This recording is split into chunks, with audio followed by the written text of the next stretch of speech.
আসসালামু আলাইকুম ওয়া রাহমাতুল্লাহি ওয়া বারাকাতুহু। আলহামদুলিল্লাহি ওয়া কাফা ওয়া সালামুন আলা ইবাদিহিল্লাযিনা ইসতাফা, আম্মা বা'দ।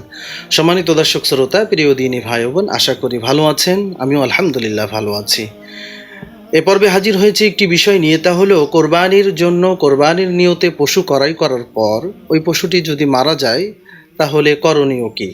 এই বিষয়টি নিয়ে সংক্ষিপ্ত আকারে বিস্তারিত আলোচনা করার চেষ্টা করব। আমা তাওফীক ইল্লা বিল্লাহ।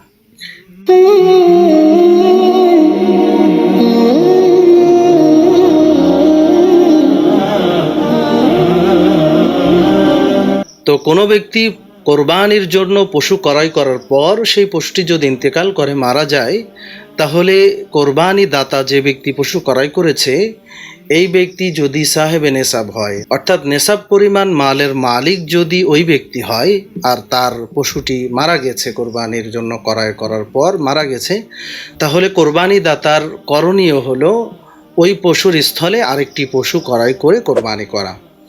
আর কোরবানি দাতা যদি গরিব হয় তাহলে তার পশু যদি মারা যায় তাহলে সেক্ষেত্রে আর নতুন পশু ক্রয় করা লাগবে না এবং তাকে কোরবানি দেওয়া লাগবে না।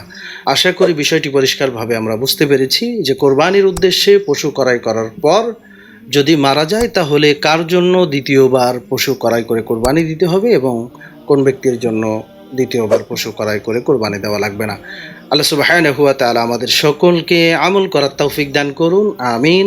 ওয়া আখির দাওয়ানা আনিল হামদুলিল্লাহি রাব্বিল আলামিন। আসসালামু আলাইকুম ওয়া রাহমাতুল্লাহি ওয়া বারাকাতুহু।